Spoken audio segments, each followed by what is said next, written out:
Good evening to our viewing audience. Welcome to another edition of Bring the World Home, a production of the Return Peace Corps Volunteers of Hawaii. Each week we explore the experiences and efforts of Peace Corps volunteers who have served in one of the 132 countries around the world which the Peace Corps operates. With us tonight, Kent Anderson, who served in Tonga from 2000 to 2002, and we welcome you to the show, Kent. We appreciate your time and interest to share your story about Tonga with our public. Peace Corps has been in Tonga, the Republic of Tonga, since 1967, and over the years there's been over 1,400 Peace Corps volunteers who have served in Tonga. Currently there's about 30 volunteers serving. Tonga is a very interesting country out in the Western Pacific. One of the things that I always think about is Tonga is the first country in the world to greet the new day. It's just on the side of the international date line. What did you do in Tonga when you were in Peace Corps service? When I was in Tonga, what I did is I was a business advisor. So I actually worked for the Tonga Development Bank, Panke Whakanau Awa Awa. And, sorry, my language is rusty. But sounded authentic to me. And what I did is if somebody had a business or they wanted to start a business, I would try to help them do it better. And it went from as small as a guy who had a pig who needed to get a second pig so they can have piglets, all the way to help nationalizing this tractor industry and some other national projects, and actually some regional projects as well.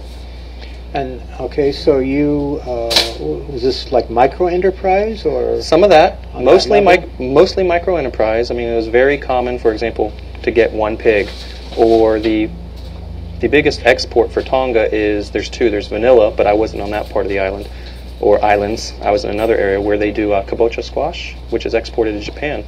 So pretty much a lot of families, their whole sustenance comes from this 2-week window in between New Zealand and Mexico, to where Tonga provides the kabocha squash to Japan. So a lot of mine work was actually working with farmers, a lot of agriculture work.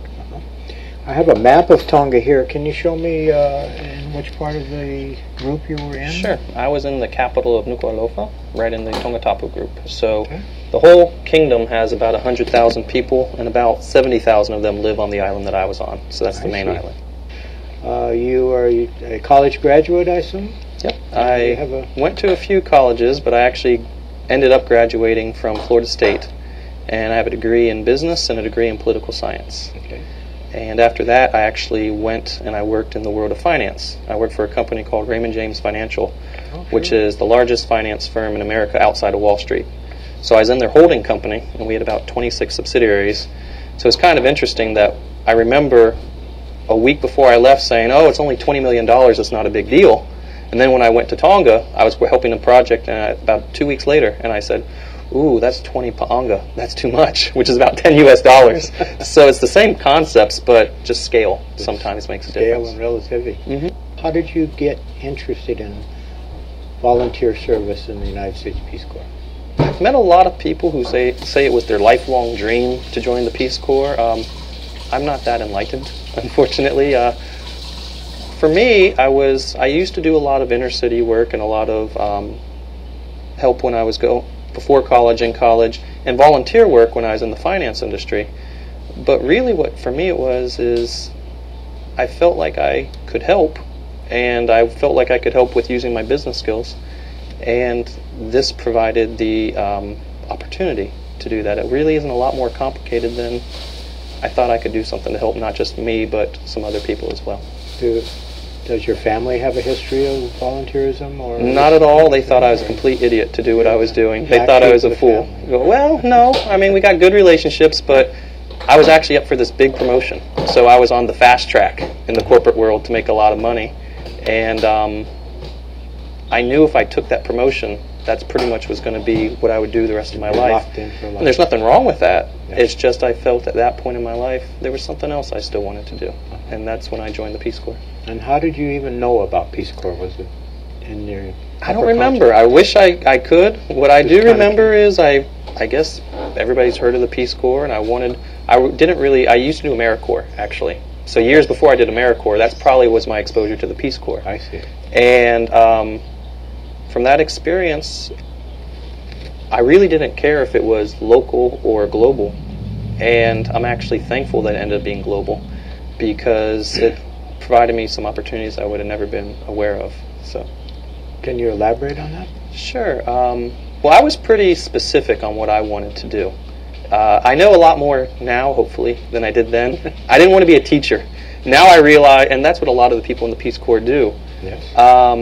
Now I realize even more just how important teaching was, and I realized that I was a teacher, but more an informal teacher. Because originally the Peace Corps, they actually wanted to send me to Vladivostok. They wanted to send me to Siberia.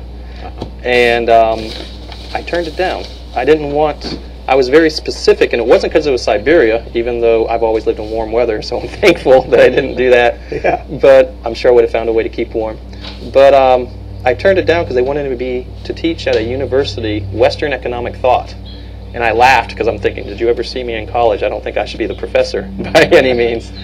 So, but it wasn't, I was really specific that I wanted to be working with the people who were actually doing things. Not the education side, but the actual implementation side. And they wanted me to do an NGO in helping in Hungary, like set up Red Crosses and things like that, but I turned that one down. And then they told me about Tonga. When you say they? The Peace Corps. The Peace Corps offered me these other assignments. So you were having a dialogue after you applied. You started, and this is of interest to our viewers, I believe, and I hope, because part of the program goal is to interest people in service with the Peace Corps or in some way, shape, or form.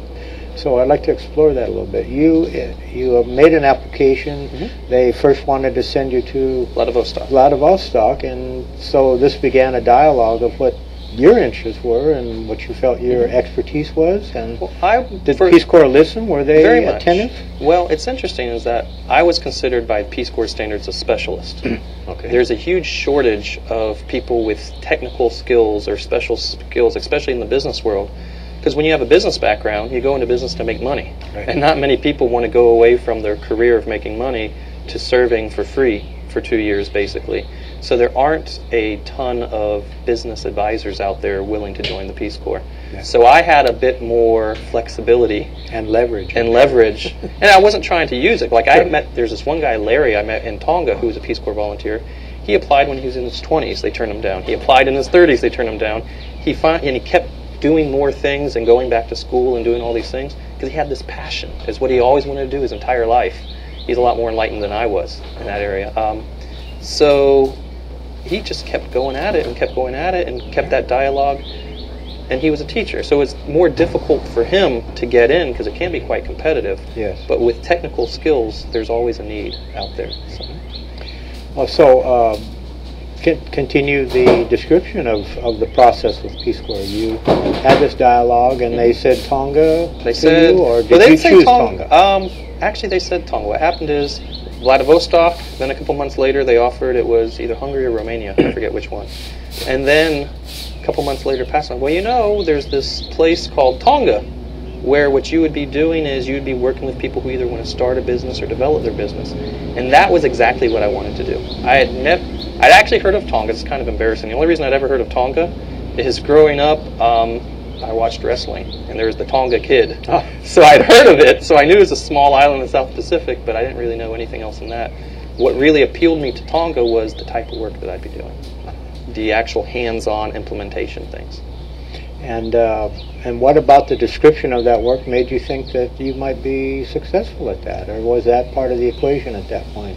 I don't know if we ever know if we're going to be successful beforehand. Yeah, well, that's good. It was. I think for Peace Corps service, that's an essential. We're not there to necessarily be successful, I guess. Well, we learn a lot more than we teach, that's for sure.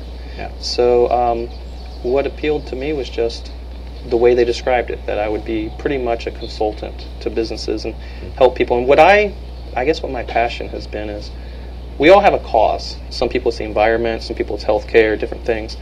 Probably my primary cause is I don't like poverty. And I have some personal reasons for that and some family reasons, but I've always believed that if people can work, they can do a pretty good job of taking care of their families. And so I was really excited at the opportunity to help create jobs.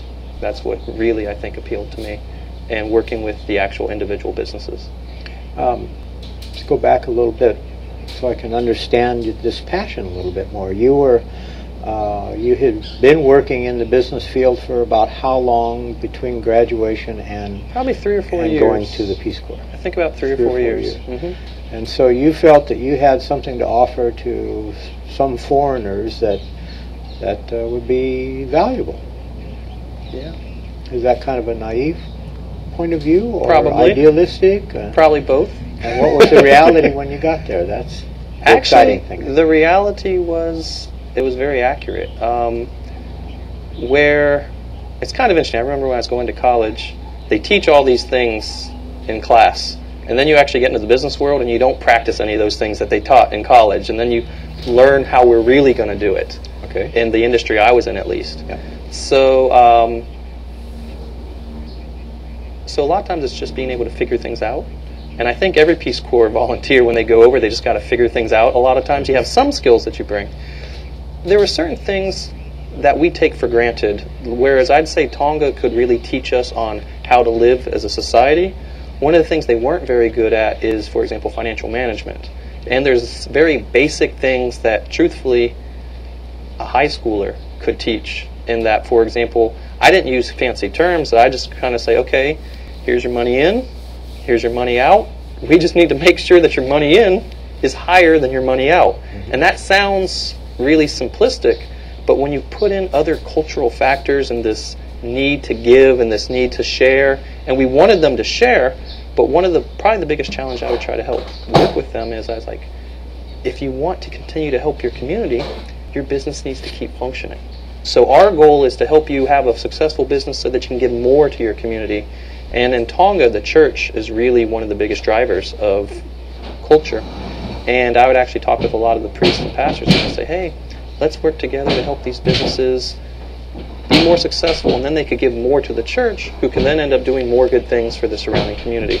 So it doesn't have to be where the church and business are opposed to each other, right. But that was the perception, because there's struggles that families have. There's social pressures to give.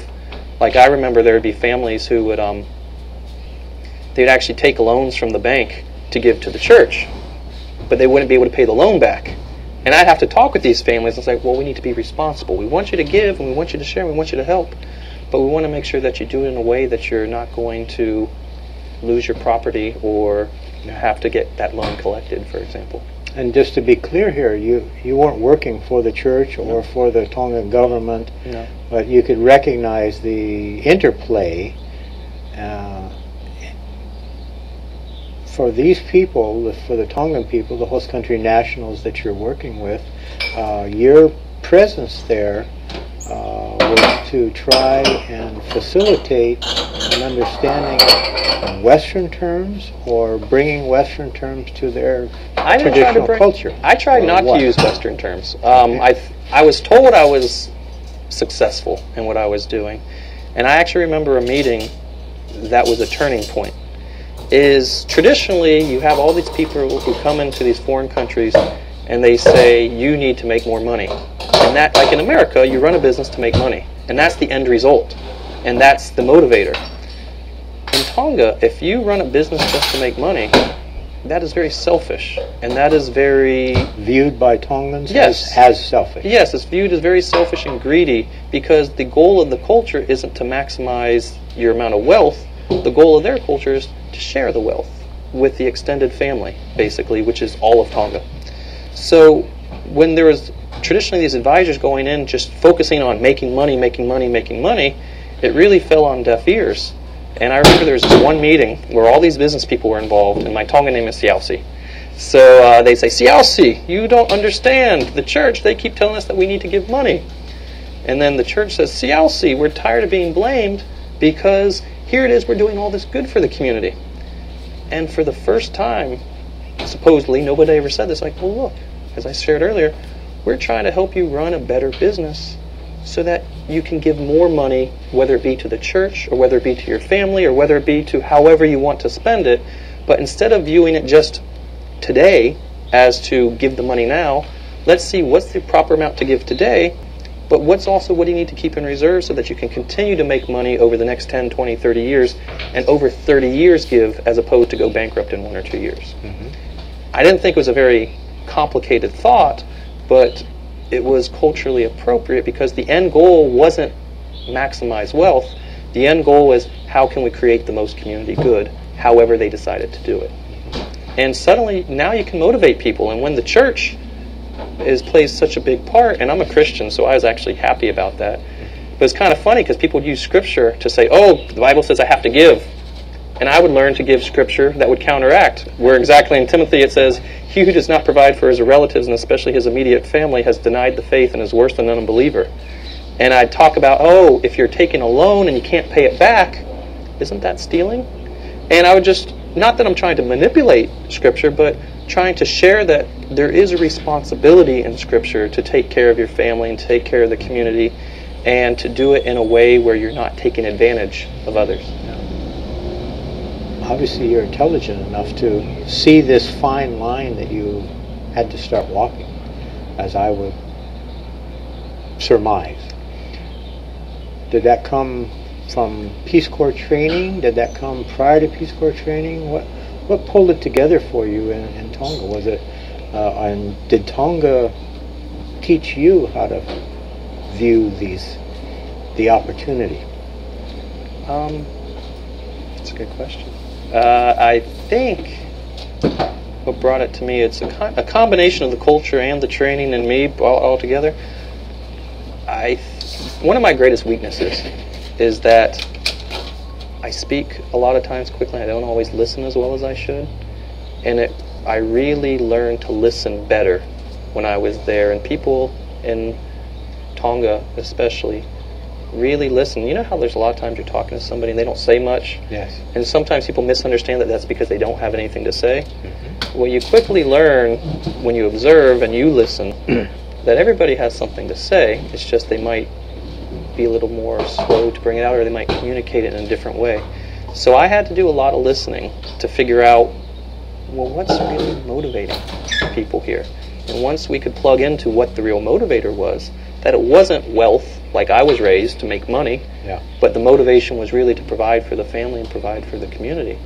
Then I could alter my way of thinking to say, well, how can we help you meet the goals that you want, as opposed to, let's say, some foreign mandated goals that you should do?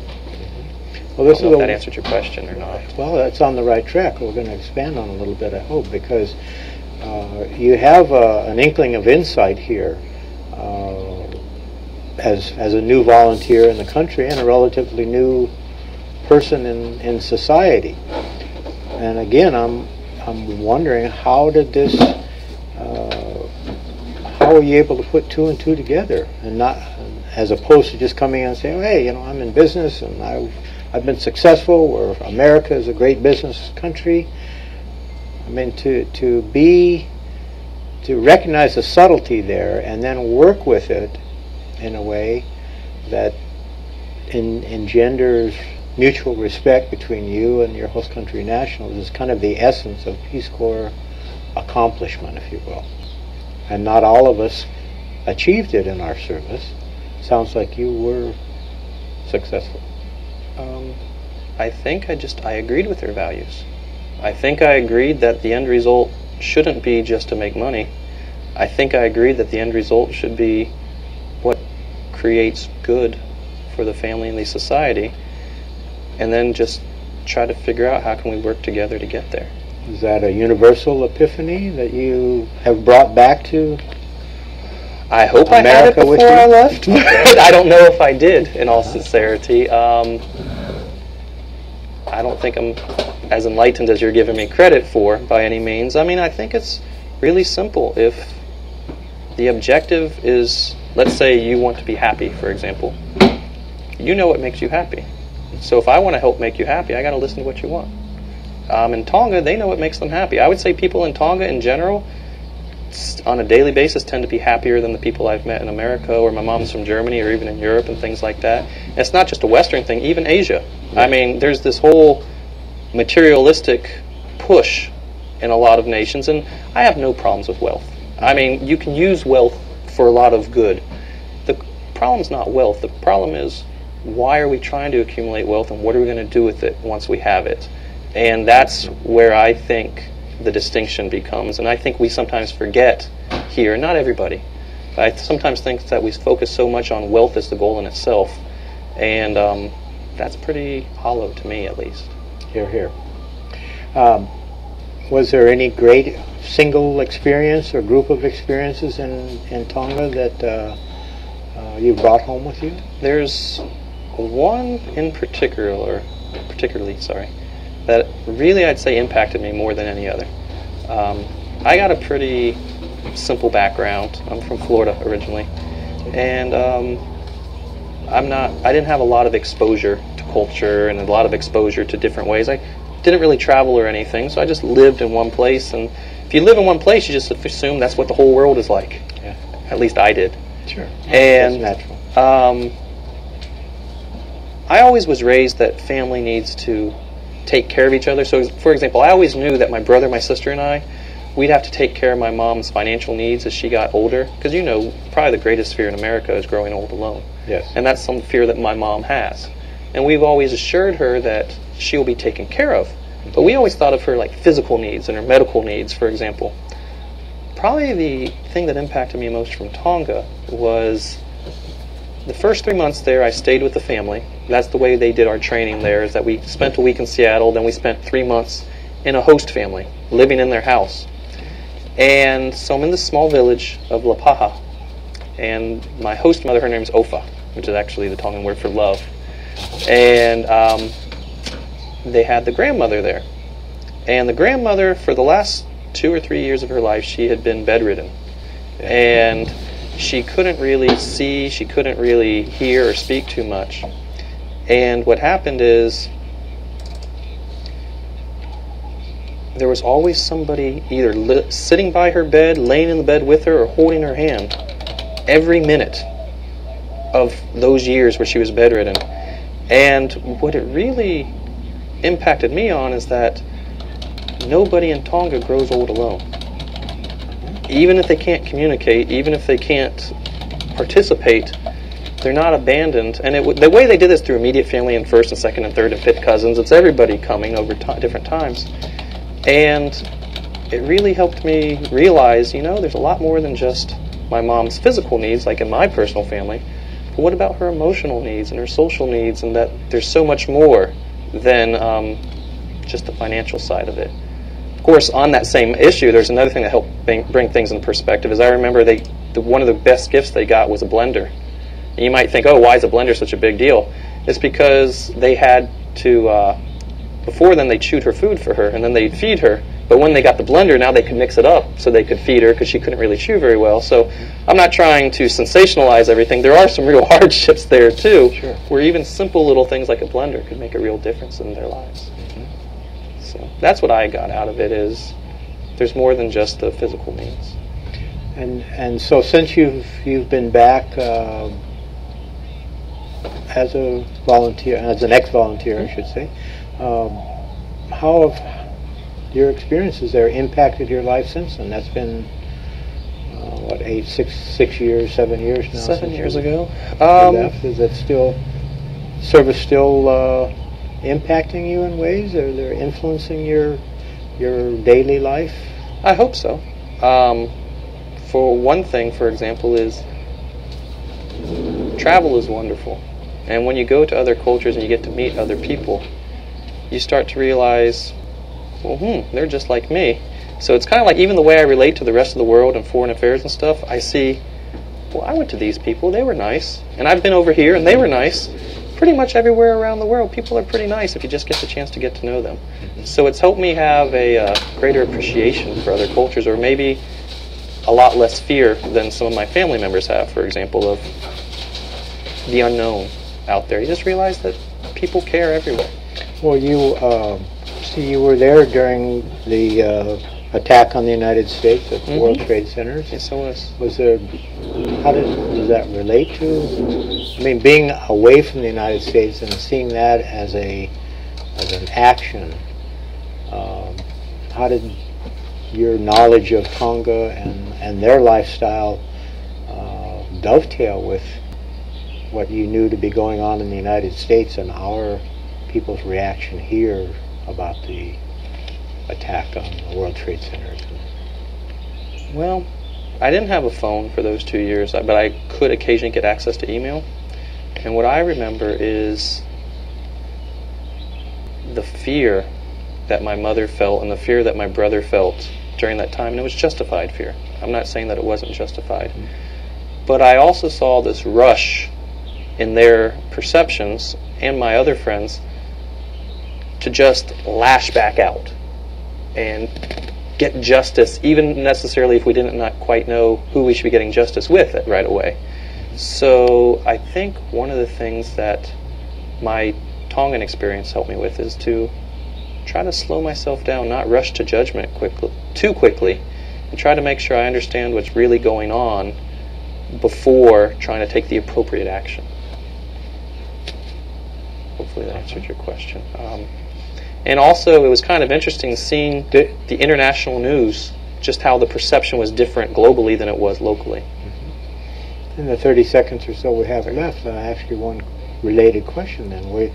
You slowed yourself down. Were you able to temper your family's feelings about what they were going through? Could they accept your point of view as a reasonable and rational way to respond to this fear that they were feeling and experiencing? I don't know if it changed it, but through the interaction it gave them something to think about. And I think it helped them better look at their reaction, as well as me better look at my reaction, to understand where they were coming from. Well, I would say you were very successful. Kent, I want to thank you very much for sharing your very intimate thoughts, I think, and experience in Tonga. We hope that you'll join us each week here at this same time and same station for another episode of Bring the World Home. Thank you again, Ken.